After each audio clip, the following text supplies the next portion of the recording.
Hello everyone, welcome back to our channel learn part. मैं हूं निधि और आज हम पढ़ने वाले हैं क्लास 9 का चैप्टर कोडिंग इन पाइथन का पार्ट 6। पिछले पार्ट्स के लिंक मैंने आपको डिस्क्रिप्शन बॉक्स में दे दिया, आप चाहे तो उन्हें चेक कर सकते हैं। जब भी आपको ये पार्ट अच्छे से समझ आएगा, जब आप पीछे के पार्ट्स को देख लेंगे।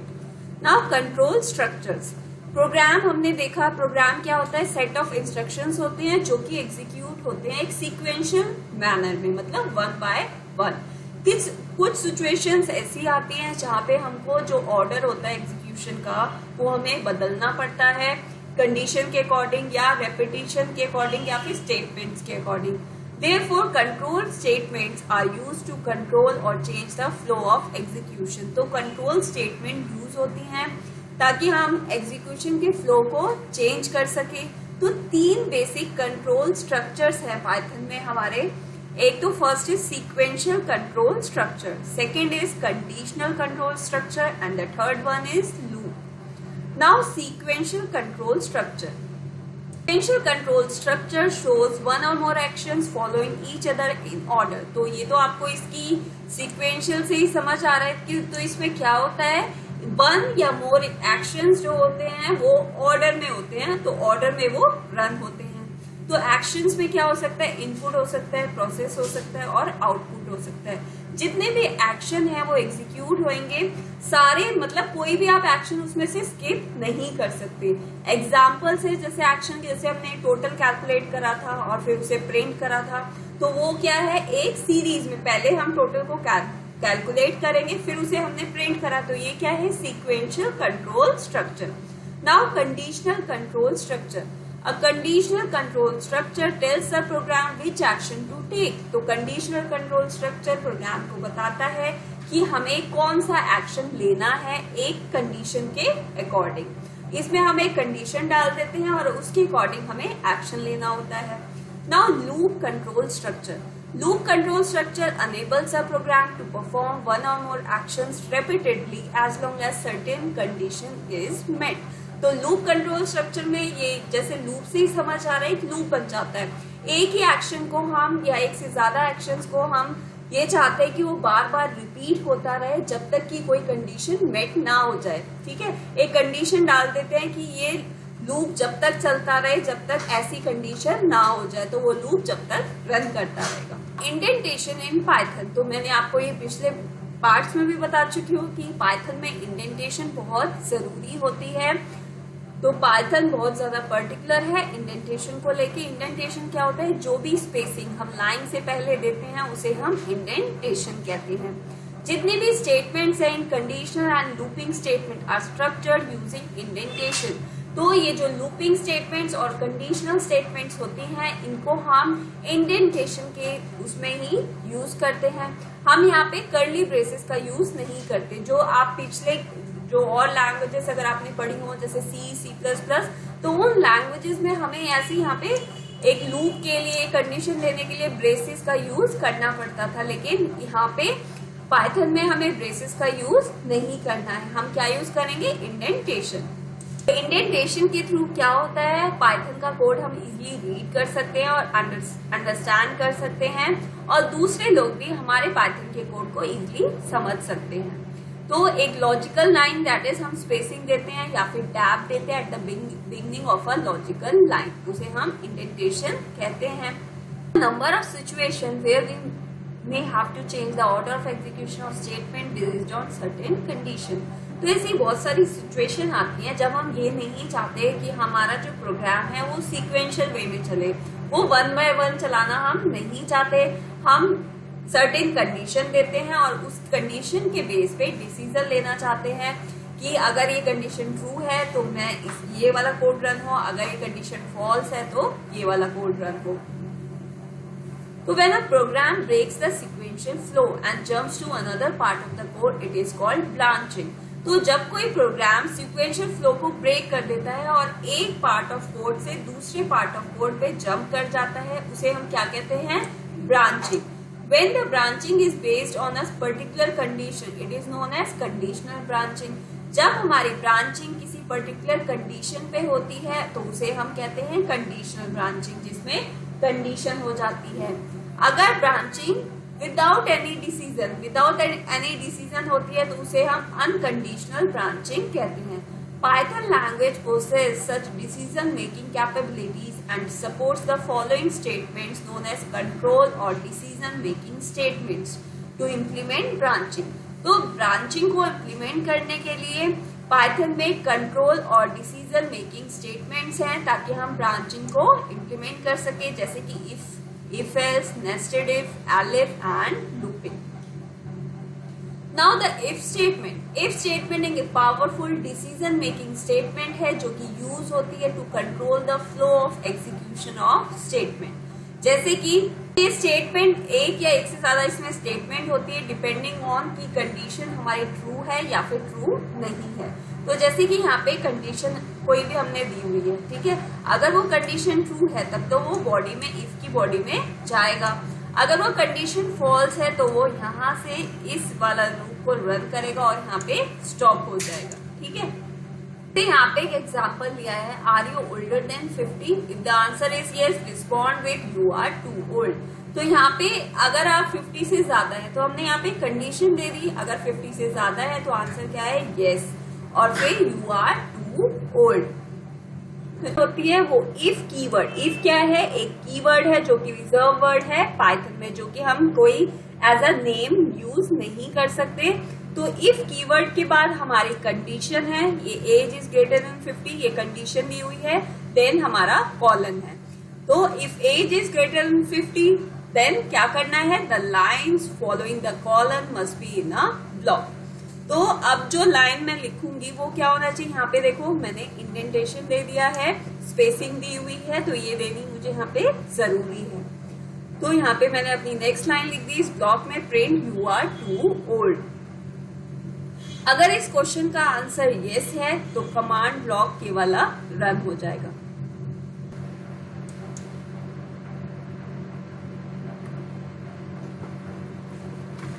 एज मैंने एक वेरिएबल लिया है जिसपे मैंने एक वैल्यू स्टोर कर दी 53, age is equal to 53। Then if age, अगर एज ग्रेटर देन 50 है देन मुझे यहाँ पे मैंने कंडीशन दे दी, देन मुझे क्या करना है, कॉलम देना है। देन ये देखो ये टैब मैंने जैसे ही एंटर करा यहाँ पे इसने ऑलरेडी मुझे देन प्रिंट, तो हम इस कोड को सेव कर लेते हैं, रन। तो यहाँ पे देखो आगे यू आर टू ओल्ड। यहाँ पे मैंने इफ ब्लॉक के अंदर 3 प्रिंट स्टेटमेंट दी हुई है जो कि ये पूरा ब्लॉक है, ठीक है। तो अब हम इसे रन करेंगे। तो यहाँ पे आप देख सकते हैं अगर रोल नंबर 8 के इक्वल है तो यहाँ पे इक्वल टू साइन है, अगर रोल नंबर 8 के इक्वल है तो क्या करें, ये तीनों प्रिंट की स्टेटमेंट मुझे शो कर डिस्प्ले कर दे। तो ये तीनों स्टेटमेंट्स डिस्प्ले हो गई हैं। तो अब देख लिया, अब हम इफ के साथ एल्स का भी यूज करेंगे statement. So if else statement is an extension of the simple if statement. तो इसमें क्या होगा, जैसे कोई कंडीशन दी हुई है, अगर कंडीशन ट्रू है तो बॉडी ऑफ इफ रन होगी, अगर कंडीशन फॉल्स है तो बॉडी ऑफ एल्स रन होगी। तो पहले में बस इफ ब्लॉक ही था, कंडीशन ट्रू थी तो इफ ब्लॉक रन हो गया था, एल्स का कोई ऑप्शन नहीं था। तो यहाँ पे if else statement evaluates test expression and will execute body of if only when condition is true. तो ब्लॉक ऑफ इफ रन होगा जब कंडीशन ट्रू होगी, और अगर कंडीशन फॉल्स है तो बॉडी ऑफ एल्स एग्जीक्यूट होगी। इंडेंटेशन सेपरेट करेगी दोनों ब्लॉक्स को। अब आप देख सकते हैं, हम यहाँ पे एक ये प्रोग्राम रन करके देखेंगे। मैंने यहाँ पे एक वेरिएबल लिया है,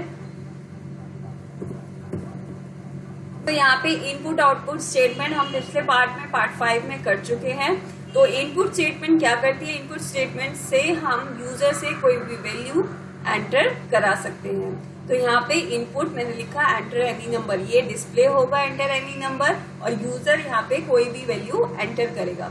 फिर जो यूजर वैल्यू एंटर करेगा वो स्ट्रिंग में होगी, तो इसीलिए स्ट्रिंग को फिर वापस मुझे इंटीजर में कन्वर्ट करना है अगर मैं कोई कैलकुलेशन करना चाहती हूँ। तो इसीलिए मैंने यहाँ पे इंट यूज करा है, ठीक है।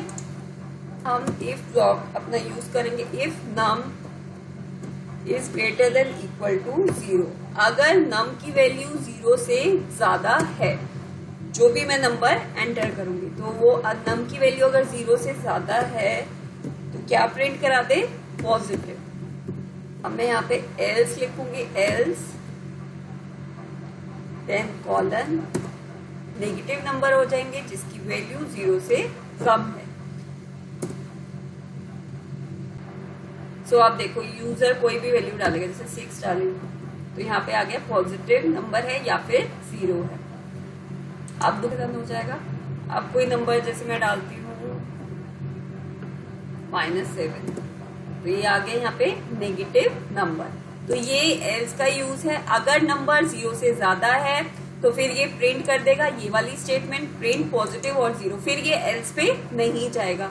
अगर नंबर 0 से यहाँ पे कंडीशन चेक होगी, नंबर जैसे मैंने -7 डाला तो ये वाली कंडीशन फॉल्स होगी, तो ये इफ ब्लॉक में नहीं जाएगा, ये वापस कहाँ चला जाएगा, यहाँ से जंप करके एल्स ब्लॉक में आ जाएगा और एल्स ब्लॉक से फिर ये स्टेटमेंट रन करेगा, print negative number.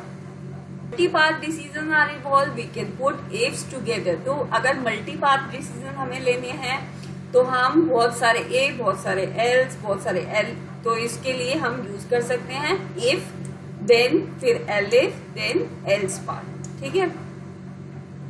If the condition for if statement is false, अगर ये इफ की कंडीशन फॉल्स हो गई, ठीक है, ये इफ की कंडीशन फॉल्स हो गई, it checks the condition of the next elif block, फिर वो यहाँ पे आ जाएगा एलिफ ब्लॉक में, फिर इसकी कंडीशन चेक होगी। If all the condition are false, अगर ये वाली एलिफ की भी कंडीशन फॉल्स हो गई है तब वो एल्स ब्लॉक में आ जाएगा, फिर एल्स स्टेटमेंट, एल्स का ब्लॉक एग्जीक्यूट होगा।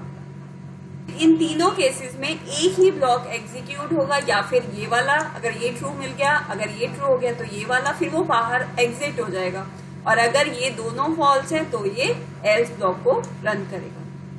सो यहाँ पे मैंने इनपुट यूज करा है मार्क्स एंटर करवाने के लिए यूजर से, और फिर उसे इंटीजर में उसकी वैल्यू कन्वर्ट करा दी, देन वो मार्क्स में स्टोर हो जाएगा।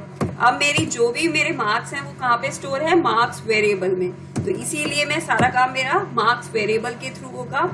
अगर मार्क्स ग्रेटर देन 90 है देन कॉलन, देन मैं अपनी प्रिंट स्टेटमेंट लिखूंगी, देन क्या प्रिंट करना है मुझे,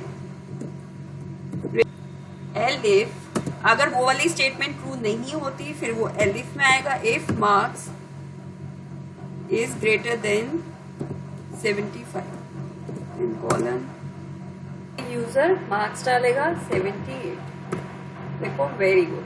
अगर मैं फिर से एग्जीक्यूट करके देन 23 देन पुअर, तो यहाँ पे आपने देखा अगर मैंने मार्क्स जैसे एक ही स्टेटमेंट इनमें से एग्जीक्यूट होगी, या तो ये वाली, अगर ये फॉल्स हो गई देन ये चेक करेगा, ये वाली फॉल्स होगी देन ये वाली चेक करेगा।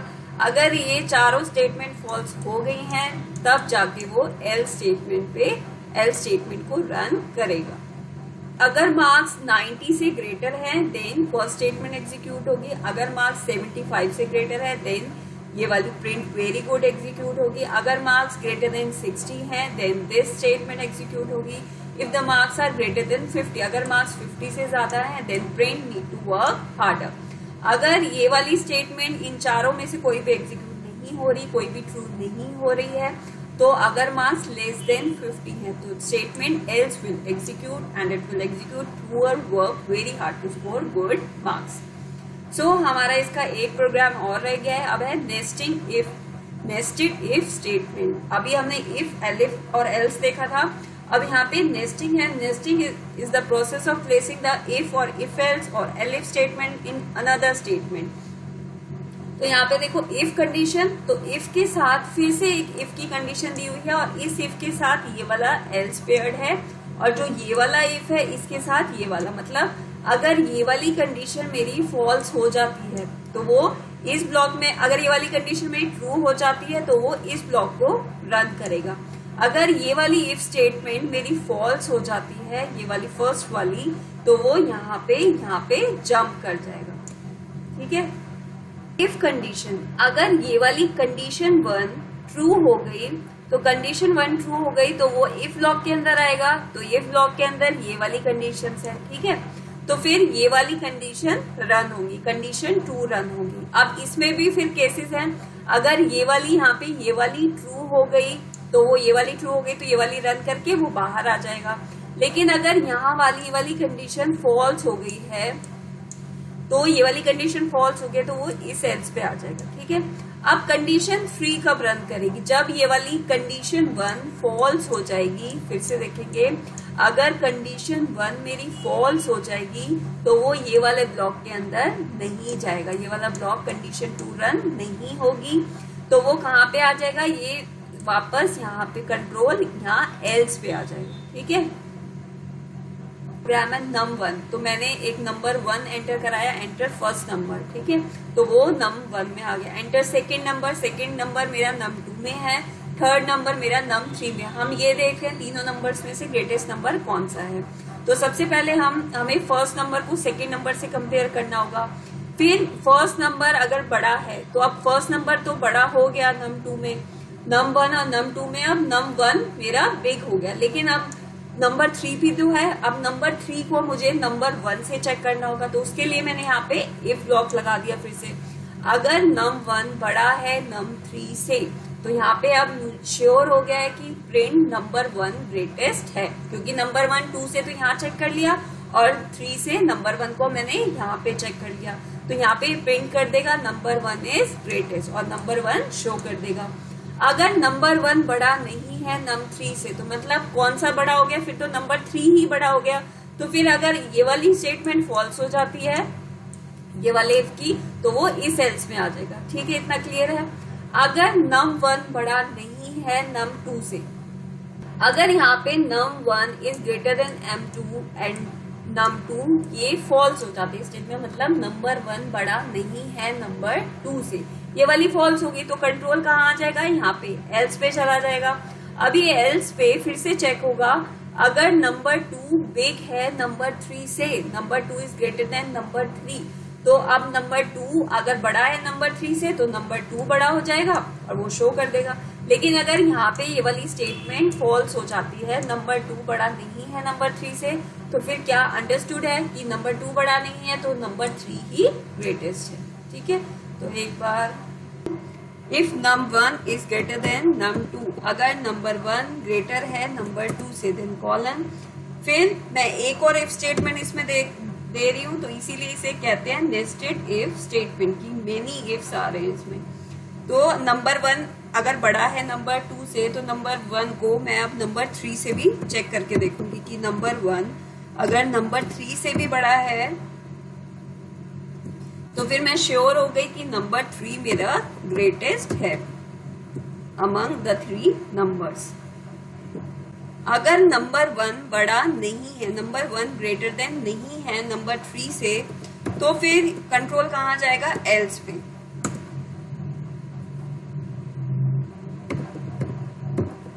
फिर कौन सा बड़ा हो गया? मैं डिस्प्ले करा दूंगी नंबर 3 को। सो अभी तो हमने वो वाली कंडीशन देखी जहां पे नंबर 1 क्या था? नंबर 1 को नंबर 1 बिग निकल आया। लेकिन अगर यहाँ पे नंबर 1 स्मॉल है तो ये कंट्रोल कहाँ जाएगा? इस वाले इफ का एक और मुझे एल्स देना पड़ेगा, तो वो मैं इस वाले इफ का एल्स। तो आप देख रहे हो यहाँ पे इंडेंटेशन का कितना इंपॉर्टेंस है। ये वाला इफ का जो ये वाला ब्लॉक है ये इस इफ के साथ है और जो ये वाला एल्स है ये वाला इस इफ का एल्स ये वाला है। ठीक है, तो ये ही यूज है पाइथन में इंडेंटेशन का। जो अर्लियर लैंग्वेजेस थी, अर्ली लैंग्वेजेस में हम कर्ली ब्रेसेस यूज करते थे, लेकिन पाइथन में हम इंडेंटेशन यूज करते हैं। अगर अब मैं नंबर 2 को चेक करूंगी, नंबर 2 अगर ग्रेटर है नंबर 3 से देन कॉलम, देन प्रिंट। फिर मैं इस इफ का एल्स देना पड़ेगा मुझे, वो इस इफ का एल्स है। ठीक है, तो यहाँ पे एल्स में मैं लूंगी प्रिंट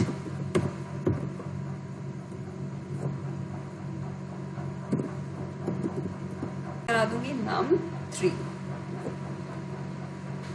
सो मैं फर्स्ट नंबर डालती हूँ, जैसे मैंने डाला पहला 10, सेकेंड 20, थर्ड इज 30। अब सबसे ग्रेटेस्ट कौन सा है? तो num3 इज ग्रेटेस्ट। तो सबसे पहले इसने क्या करा? 10 और 20 को कंपेयर करा। 10 और 20 में कि कौन सा बिग है। तो 10 और 20 में कौन सा बिग है, num2 इज बिग। फिर num2 को फिर से num3 से चेक करेगा और num2 और 3 में कौन सा बिग है, num3, तो वो यहाँ पे डिस्प्ले हो गया। सो आज के पार्ट में हमने देखा इफ ब्लॉक देखा, इफ एल्स देखा, नेस्टेड इफ देखा और if elif. So next part में हम देखने वाले हैं लूप कंट्रोल स्ट्रक्चर्स की लूप कैसे रन करते हैं फॉर द रेपिटेटेड स्टेटमेंट्स। सो अगर आपको वीडियो अच्छा लगा है तो लाइक करिए, ज्यादा से ज्यादा अपने दोस्तों के साथ शेयर करिए और अगर आपने चैनल सब्सक्राइब नहीं किया है अभी तक तो चैनल को सब्सक्राइब करना मत भूलिए। Thank you.